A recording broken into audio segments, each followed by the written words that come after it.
Como en el jueves pasado, meditando de una forma breve, panorámica, capítulo tras capítulo del libro de Mateo. Y hoy tenemos el tercer capítulo del libro de Mateo. El tercer capítulo, Mateo capítulo 3. Todo el capítulo vamos a tener nuestra meditación. Amén. Preparativos para el ministerio del Mesías. Hasta el momento, Mateo solo está presentando a Jesús a través de su genealogía, la forma y todas las cosas que conciernen a su nacimiento y las personas que participaron de una forma cercana o lejana sobre este nacimiento del Señor, la encarnación de Cristo. Pues ahora en el capítulo 3 tenemos la preparación para su ministerio, la cosa que el Señor vino a hacer. Él no nos vino a visitar solamente, Él no vino a encarnarse sin propósito, no, Él vino con un propósito y todo lo que se hizo fue precisamente para cumplir con el propósito del Señor. Entonces tenemos preparativos para el ministerio del Mesías. Y el primer personaje que aparece es Juan el Bautista, el primer personaje. En aquellos días vino Juan el Bautista predicando en el desierto de Judea y diciendo: arrepentíos porque el reino de los cielos se ha acercado. Esta es la forma como emboza Mateo la presentación del ministerio de lo que nosotros llamamos y conocemos como el precursor del Mesías, llamado Juan Bautista. Ahora, entre los capítulos 2 que habíamos visto y este capítulo 3, hay un intervalo de 28 años por lo menos, porque en el capítulo 2 encontramos al niño ya en su casa, en Nazaret. Lo encontramos ya al niño que crecía en gracia para con Dios y los hombres, más o menos a esa edad, ¿no? Y ahora lo tenemos a Jesús con 30 años, entonces todos esos 28 años posiblemente son el intervalo entre el capítulo 2 y el capítulo 3. Durante este tiempo Jesús ha estado en Nazaret, no en Betlén de Judea donde nació, y fueron años que no llevó a cabo milagros. Hay algunos evangelios apócrifos que hablan de Jesús cuando era niño y que jugaba y hacía pajaritos de barro y mediante su poder los hacía que recobren vida, se transformen en pajaritos reales. Bueno, cosas fantasiosas que la palabra del Señor no los avala, porque Cristo no ha venido a impresionar ni a hacer cosas fantasiosas, Él ha venido a cumplir con un gran propósito. Entonces, en este capítulo presentamos a Cristo en el umbral o en la puerta de su ministerio público. Hasta el momento no había aparecido públicamente de la forma como lo vamos a ver aquí.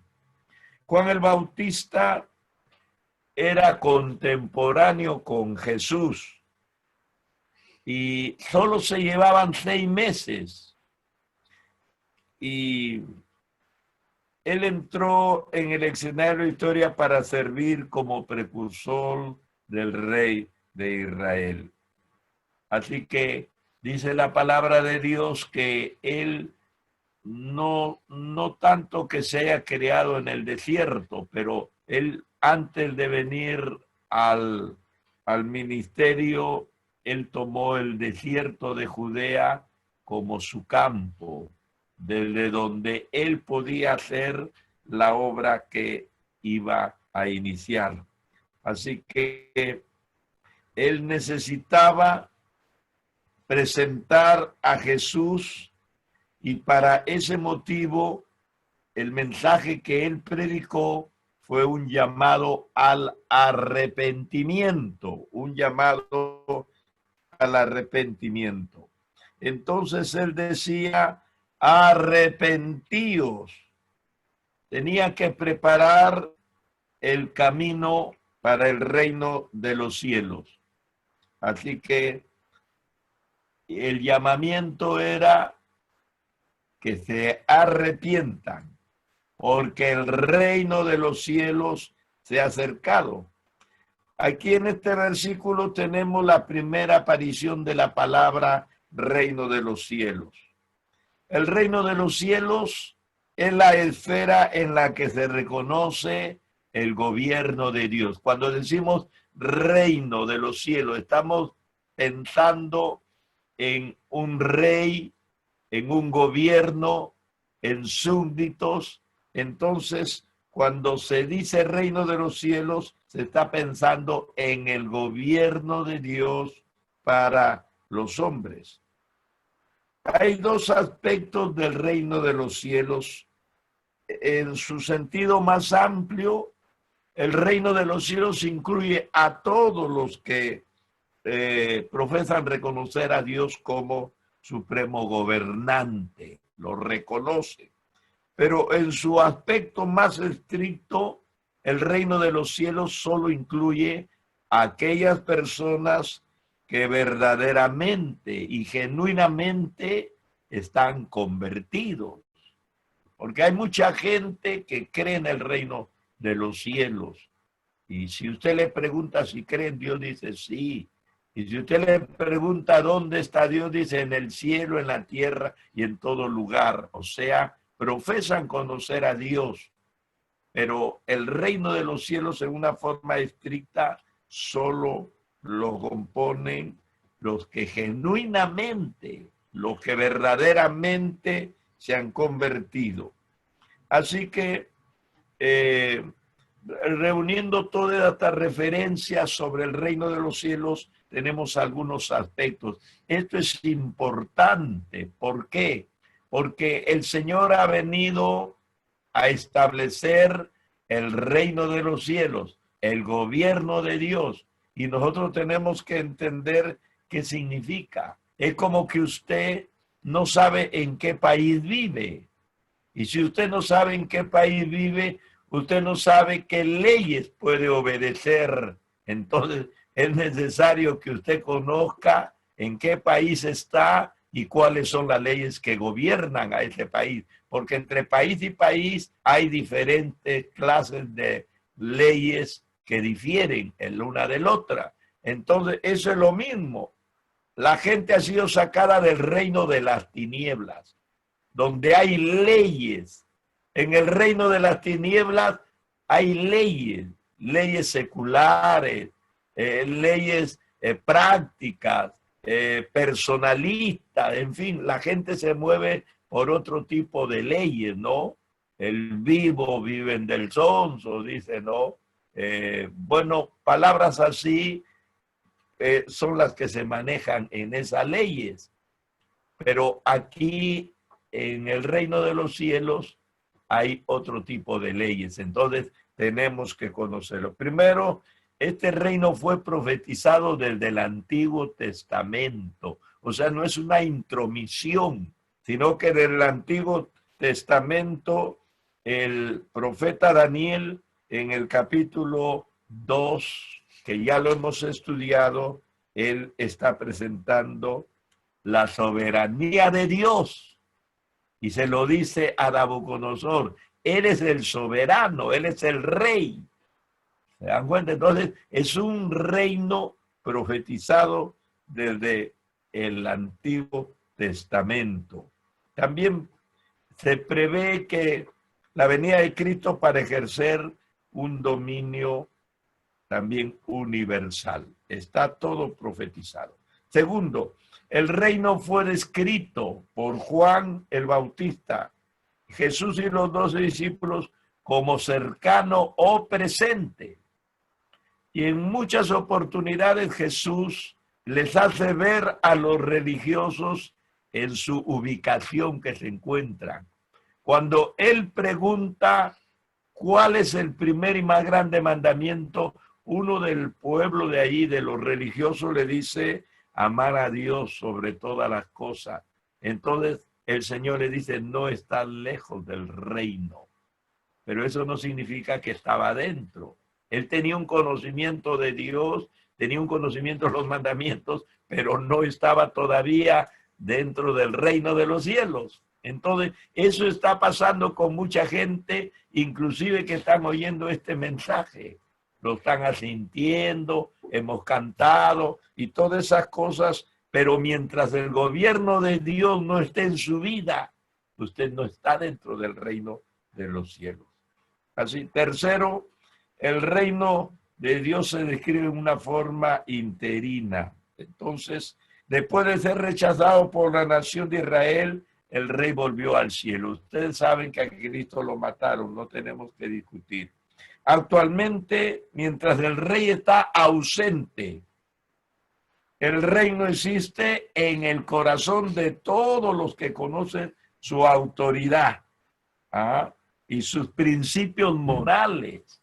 Nosotros nos sujetamos a la autoridad del Señor, nos sujetamos a sus principios morales y éticos, incluyendo en el Sermón del Monte, que sigue rigiendo en la actualidad para nosotros. O sea, hemos dejado la vida antigua y las cosas antiguas y hemos aceptado toda la propuesta de este nuevo reino. La cuarta fase del reino es la que podría ser designada como su manifestación. Y se está refiriendo al reino de los 1000 años, que también ha sido y que también es profetizado. Habrá un reino donde Cristo será el rey por 1000 años. También se está refiriendo a ese reinado. Y por último, la forma final del reino, que lo presentan como un reino eterno. No tiene fin, no tiene fin. En segunda de Pedro 1:11 dice, el reino eterno de nuestro Señor y Salvador Jesucristo. Segunda de Pedro 1:11 describe al reino de Cristo como un reino eterno. Y la palabra eterna o eterno significa que no tiene fin, que nunca se acaba, no va a terminar con 1000 años. El milenio termina, pero el reino del Señor continúa porque es eterno. Cambia solamente en su relación con algunas personas para convertir en un reino eterno con todos los salvados de todos los tiempos.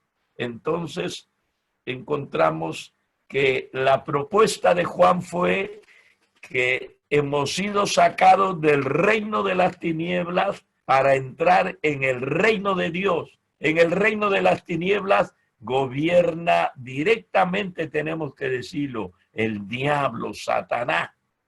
Eso nadie lo puede negar, ni nos asusta.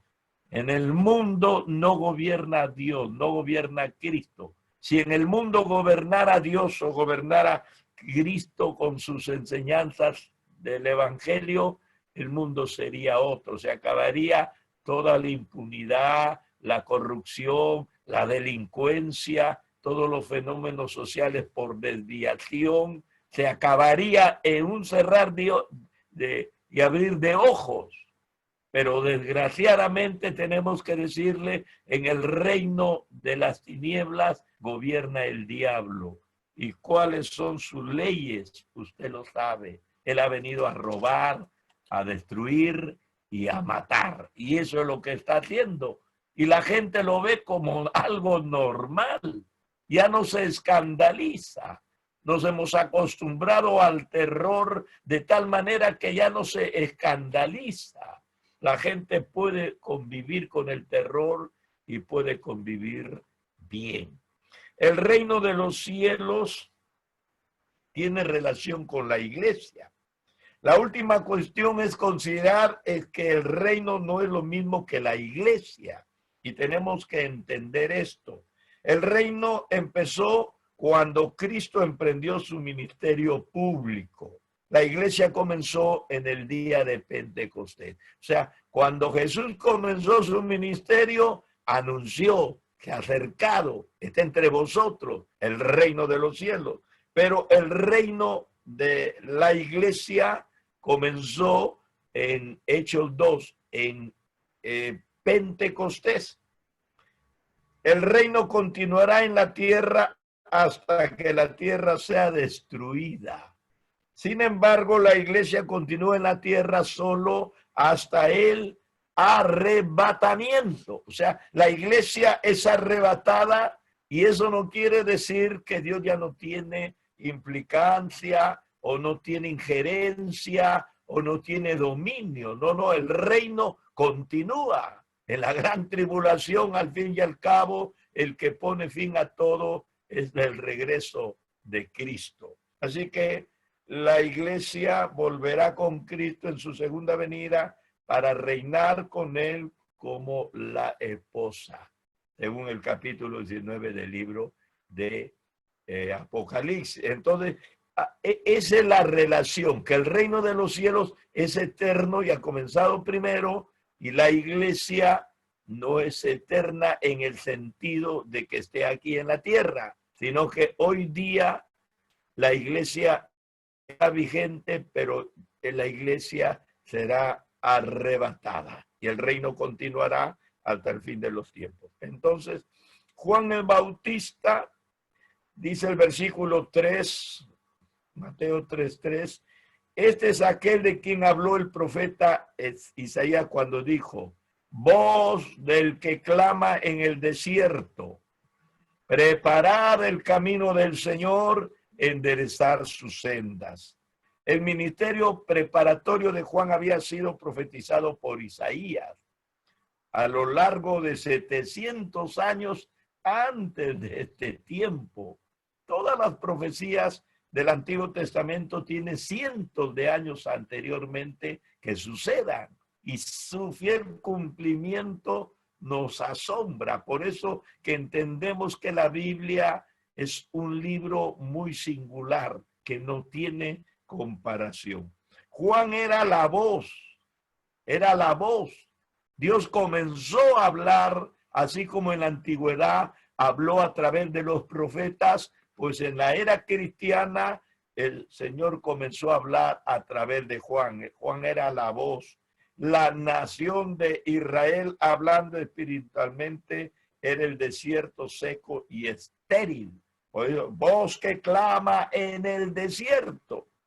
Jesús llamó al pueblo a preparar el camino del Señor, arrepintiéndose de sus pecados. Disculpen, Juan, y dejando, enderezando sus sendas, eliminando sus vidas de todo aquello que pudiese estorbar su total autoridad. Entonces, ese es el camino que encontramos en el ministerio de Juan. El versículo 4 dice, y Juan estaba vestido de pelo de camello y tenía un cinto de cuero alrededor de sus lomos y su comida langostas y miel silvestre.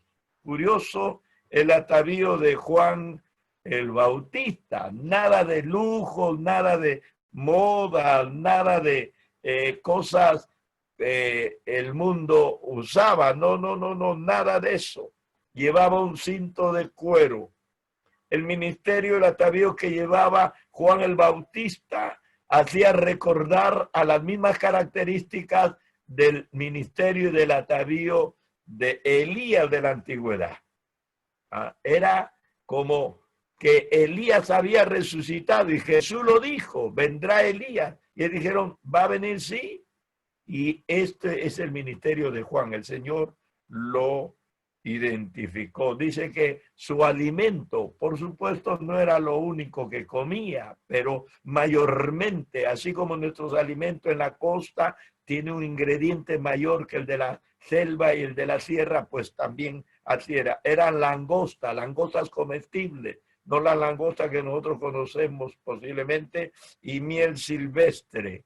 Entonces era la dieta que mayormente usaba este hombre del Señor. En el versículo 5, 3:5 de Mateo dice, y salía él Jerusalén y toda Judea. Judea era la provincia, Jerusalén era la ciudad, la capital.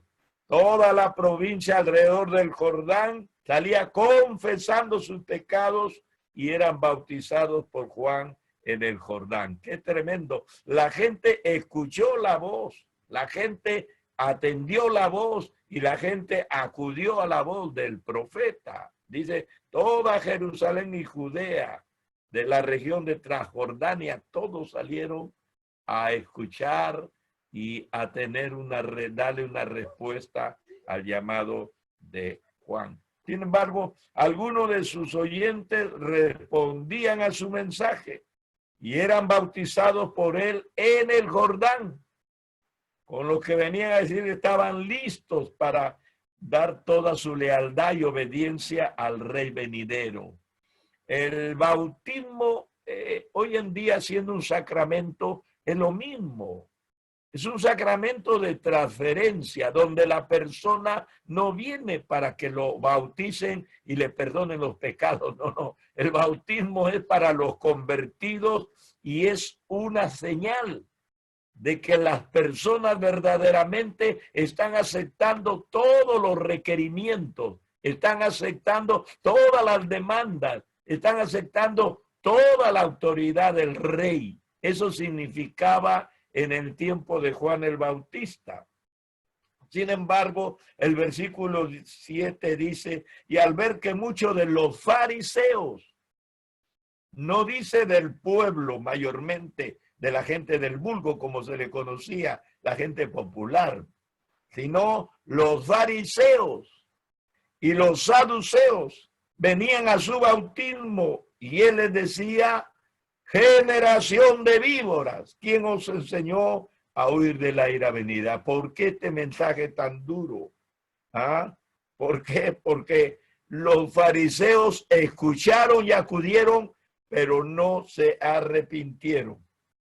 Profesaban gran devoción a la ley, pero interiormente ellos eran gente corrompida, gente sectaria, gente hipócrita, que pretendían una justicia que ellos no tenían. No había cambio, no había arrepentimiento, no había novedad de vida, no habían salido de las tinieblas, continuaban en la misma situación en la que siempre andaron. Los saduceos eran los aristócratas sociales, escépticos religiosos, que no creían en la resurrección, no creían en los ángeles, no creían en el espíritu. Estos eran gente escéptica, como si fueran ateos materialistas. Y a ellos Juan les dijo, hacer frutos dignos de arrepentimiento. Los exhortó a que demostraran su sinceridad, dando frutos dignos de arrepentimiento, no en una forma hipócrita, como hay miles y miles de personas que se van, se confiesan, comulgan y salen y hacen lo mismo. Siguen en su ruina moral, en su ruina espiritual, siguen en su corrupción, atacando a la gente y sin embargo ellos tienen una respuesta para Dios a través de los sacramentos, ¿no?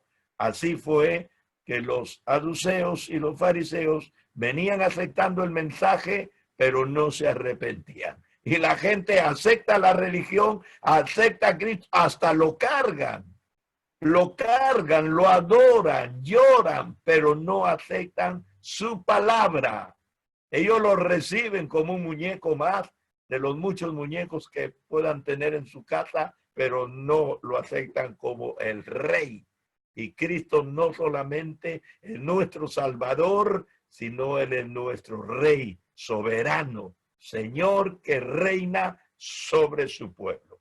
Entonces, Juan les dice, no penséis dentro de vosotros mismos, a Abraham tenemos por padre, porque ellos tradicionalmente se creían hijos de Abraham, hijos de la fe, del padre de la fe. Y Juan les dice, Dios puede levantar de estas piedras hijos a Abraham. No los necesita a ustedes. Dios no los necesita. Dios no necesita fariseos hipócritas ni saduceos incrédulos. Dios lo que necesita gente rendida, arrepentida, dispuesta a la obediencia, dispuesta al cambio, dispuesta a aceptar las demandas de su evangelio. Y hay un terrible desafío, que el hacha ya está puesta en la raíz del árbol, y el árbol que no presente frutos, estos frutos de arrepentimiento, estos frutos del cambio, estos frutos de una novedad de vida, estos frutos de una vida nueva, entonces serán desarraigados. Dios no puede aceptar en su iglesia gente inconversa. A veces a mí como evangelista me afecta. Personas que vienen a oír y cuando les hablan de aceptar, no, dice, yo solamente soy creyente. Déjenme escuchar un poquito. A mí me han invitado, yo no vengo. Solamente me han invitado por un aniversario. O sea, la gente anda más ida, más despistada. Y nosotros tenemos esa gente en las iglesias que escuchan la palabra y de una forma tan absurda, como burlándose de todo lo que el Señor ha dicho, le choca y le resbala lo que Dios demande de ellos. Entonces yo como evangelista muchas veces me enfrentaba a esa clase de personas. Y algunos todavía quieren discutir, algunos todavía argumentan y quieren todavía tener la razón.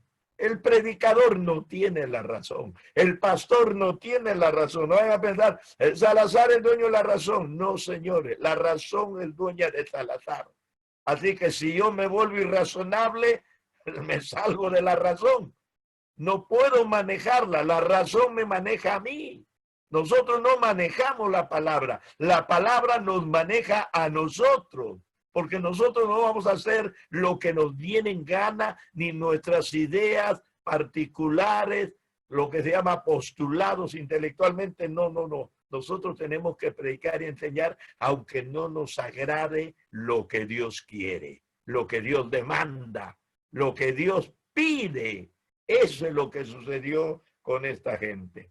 Entonces, al final, quiero terminar con este pasaje lindo. Juan bautiza a Jesús. Mire, bautizando, peleándose con fariseos y saduceos, con gente sin vergüenza, con gente hipócrita. Él lo dice la palabra de Dios, con generaciones de víboras. Juan está ministrando y mucha gente buena, por cierto. No digo que todos eran malos, no. Había gente que acudía, la palabra de Dios dice, y aceptaba. Y dentro de esa mucha cantidad de gente que aceptaba, también viene gente que no aceptaba. Por eso nuestro mensaje siempre es un mensaje agradable, un mensaje amical, un mensaje de esperanza, porque por 2 o 3 personas que estén ahí, contrario al evangelio, no podemos dejar de dar esperanza a través del evangelio. Después de todo, la palabra de Dios se siembra y depende de la tierra donde cae para que pueda crecer. Así que al final, Juan lo ve a Jesús. A Jesús lo ve. No es un fariseo, no es un saduceo, no es un hombre cualquiera, lo ve a Jesús. ¿Qué pasa cuando Juan ve a Jesús?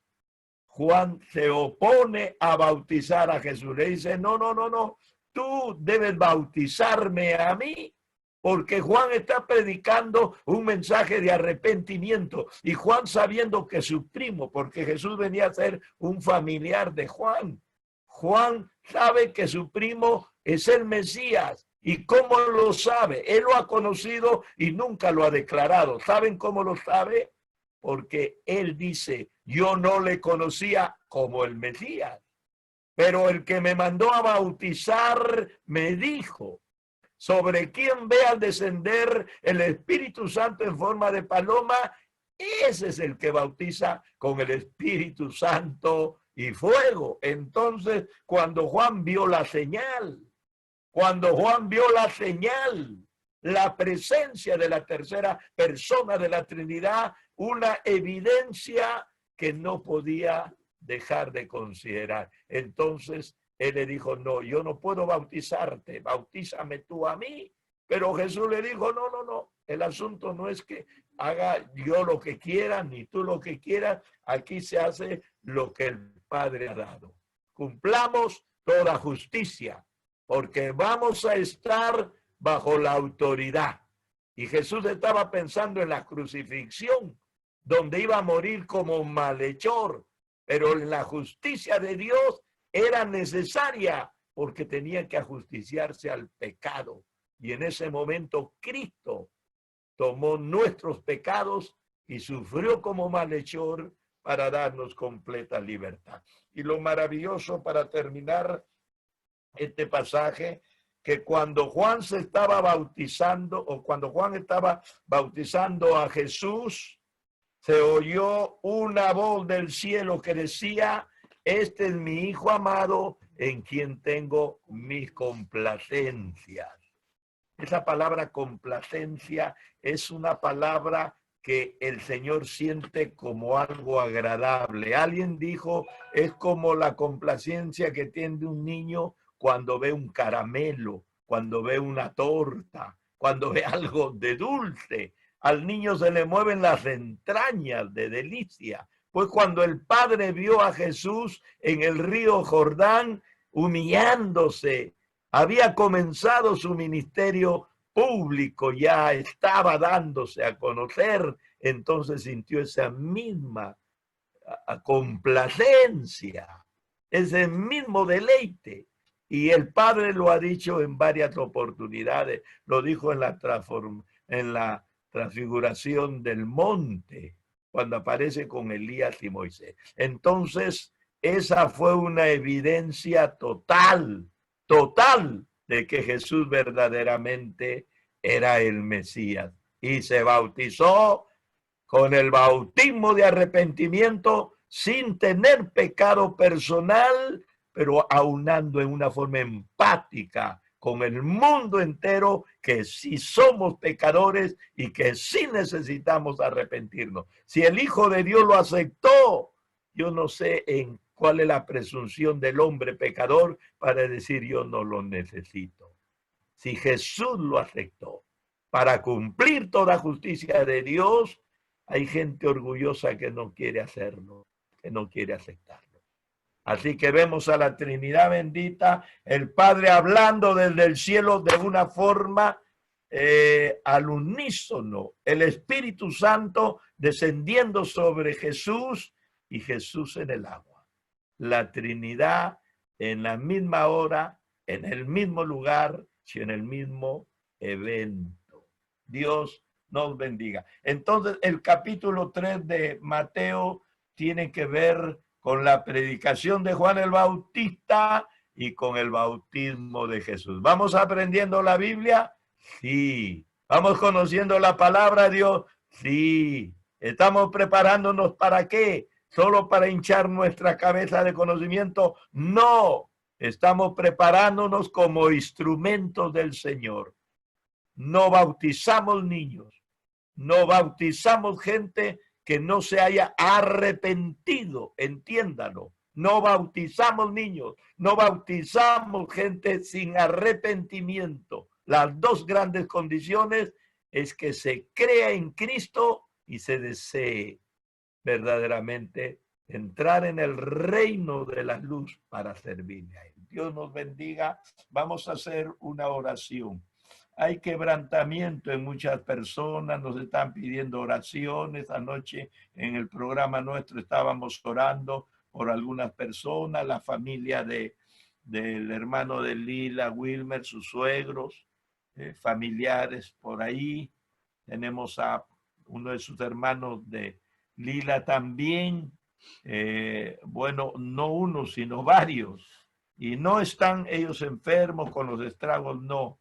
Pero estamos siguiendo orando, siguiendo clamando porque estamos viviendo en el momento difícil. Y la mano de Dios es la única que nos puede hacer pasar por este valle de sombra de muerte. Oramos por la familia. Ahí veo a las personas que se conectan con nosotros y no entren en pánico, no entren en terror, no entren en miedo, sigan durmiendo normal, sigan comiendo lo que deben, lo que Dios ha puesto en la mesa, no nos desesperemos, la vida nuestra está en las manos de Dios, gloria sea al Señor, con prudencia, cuidándonos, como cuando el Señor le dijo al pueblo de Israel, pinta los dinteles de la puerta con la sangre del Cordero Pascual, no salgan, como lo dijo también el capítulo 21 del libro de Isaías, el ángel de la muerte y la destrucción va a pasar, ustedes quédense adentro, no salgan. Ahora, la prudencia nos dice eso, no nos dejemos contagiar. No se trata de depurar o de parcializarnos o de despreciar a la gente, no. Ambos nos estamos cuidando. Esto va a pasar, esto va a terminar, porque todo lo material termina y todo lo del diablo termina. Lo de Cristo permanece para siempre. Amén. Señor Dios y Padre Celestial, oramos por la familia Salazar Crisólogo, por este jovencito, tal vez ya adulto, por la pérdida, Señor, que él tiene en su familia, de su padre, ahora su esposa. Señor, consuela su corazón de esta gente, gente sencilla, gente humilde en el sentido espiritual, que siempre han estado sirviéndote, vienen de una familia, Señor, cristiana, de pastores, que te han dado a ti la honra y la gloria, Señor. Tienes que hacer algo, Padre, con tu pueblo. En el nombre de Jesús, Señor. No te pedimos arrogantemente, no te pedimos, Señor, porque lo merezcamos. No te pedimos, Señor, caprichosamente. Te pedimos con toda humildad, sujeto a tu palabra y a tus promesas, que el ángel de Jehová acampa alrededor de los que le temen y los defiende. Tu palabra los dice. Yo estaré con vosotros hasta el fin del mundo en la misión. La iglesia está en misión. La iglesia no está de vacaciones. La iglesia te sigue alabando. Sigue desarrollando, Señor, las grandes manifestaciones espirituales. Sigue testificando, Señor, porque las puertas de la muerte no prevalecerán contra tu iglesia. Oro por su familia de Nalda, esposa de Wilmer. Oro por Pancho, por Juan, por Lucho acá en Santa Victoria. Oro, Señor, por la familia nuestra, por los que estamos en las redes. Señor, detenga esta plaga maligna, detenga este virus, Señor, en el nombre de Jesús. Haznos vivir sin temor ni terror. Haznos vivir, Señor, sin sobresaltos. Permítenos que disfrutemos de la vida porque no la vivimos sin ti, la vivimos contigo, Señor. Pedimos tus bendiciones en el nombre de Jesús. Amén. Amén. Amén. Amén.